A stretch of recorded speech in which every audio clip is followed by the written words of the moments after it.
Bienvenue à vous sur actuanautique.com, Nicolas Venance. Alors je suis en direct de Saint-Malo, plus précisément sur les pontons du port des Bas-Sablons.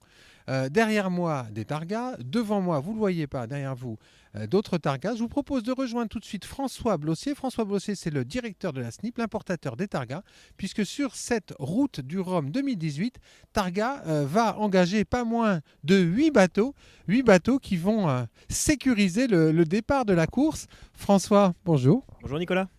Alors, François, c'est toujours impressionnant sur un départ de course de voir les targas s'aligner sur les pontons. Oui, tout à fait. C'est avec grand plaisir qu'on participe et qu'on est fournisseur ici de la route du Rhum, destination Guadeloupe.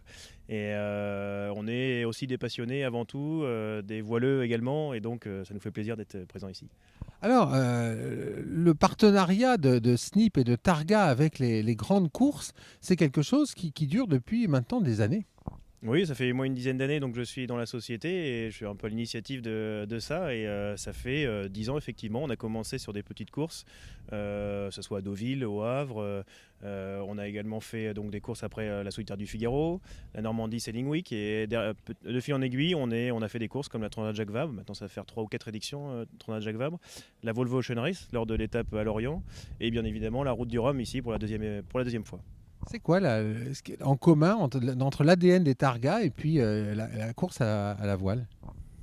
Alors les targas déjà dans notre clientèle, les gens viennent souvent du milieu de la voile. Pourquoi? Parce que ce sont des bateaux plutôt sécurisants, modestes, on va dire, pas tape à l'œil par rapport à certaines vedettes, efficaces, c'est ce que les gens recherchent, sécurisants. Et là sur un événement comme ça, c'est surtout des vedettes rapides, fiables et stables pour notamment emmener les caméramans, photographes ou direction de course pour pouvoir suivre, notamment avec des bateaux bien motorisés, suivre les bateaux trimarans là, qui peuvent aller jusqu'à plus de 40 nœuds, et on a les bateaux pour. Ça, c'est pas fréquent parce qu'un targa, c'est un 4x4 de la mer dans le plus grand confort. Et vos bateaux, ils vont pouvoir être capables de suivre ou d'anticiper les ultimes dès qu'ils vont commencer à démarrer. C'est ça. Et même s'il y aura du clapot, hein, parce que vu le nombre de bateaux sur le plan d'eau, il y aura des vagues. Donc il faudra malgré tout ça pouvoir passer et passer dans le confort, dans l'idéal, surtout avec les caméramans ou voire même la direction de course pour pouvoir prendre des décisions, s'il y a des décisions importantes à prendre, etc. Donc il faut des bateaux fiables, stables, voilà, et rapides, tout à fait. Alors, la dernière route du Rhum, ça avait été dantesque, épique, hein. Le petit coup de, de vent et puis les vagues. Ah oui, complètement. On s'est fait surprendre enfin le comité, la direction de course s'est fait surprendre par effectivement une belle rafale qui est arrivée avec de la pluie et un changement de direction de vent. Donc avec des trimarans comme Sodebo à l'époque qui avaient vraiment accéléré fort et des bateaux malheureusement spectateurs un petit peu au milieu du plan d'eau.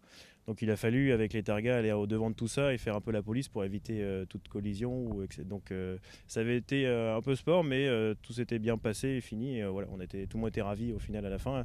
Bon là les dispositions ont un peu changé pour éviter aussi ça, étant donné le nombre de bateaux là sur le plan d'eau. Oui, alors pour la SNIP, c'est d'un point de vue logistique et humain, c'est un gros travail quand même de participer et de s'aligner au départ d'une course comme la Route du Rhum. Oui, c'est une grosse organisation, surtout que là donc on fournit 8 bateaux avec à chaque fois des marins expérimentés qui connaissent évidemment le milieu de la voile, les moteurs, mais aussi qui ont tous les permis, type marine marchande, capitaine de sang, pour pouvoir emmener ces personnes à bord. Donc grosse logistique humaine, grosse logistique bateau évidemment, parce que ce sont des bateaux pour la plupart de propriétaires qui sont aussi présents sur l'événement pour une grande partie.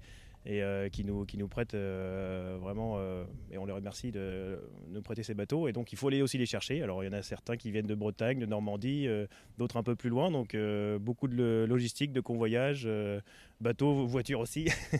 Et donc, mais bon, voilà, c'est 15 jours de préparation, on va dire, avant le Rhum, par exemple. Un beau projet d'entreprise et j'imagine toutes les équipes de la SNIP qui sont mobilisées. Toutes les équipes sont là, voilà, en tant que copilote, veiller au confort des personnes à bord, la sécurité.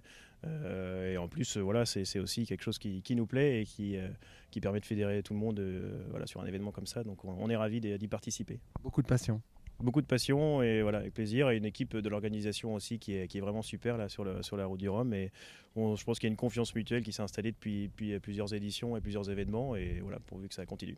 Alors concrètement, comment ça se passe? Aujourd'hui, on est samedi à midi. Quelles sont les prochaines grandes étapes?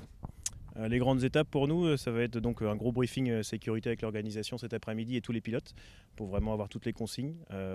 Ensuite, c'est continuer le montage du matériel des professionnels, donc des antennes relais, des choses comme ça pour toutes les images en direct de toutes les chaînes télévisées qui vont être à bord.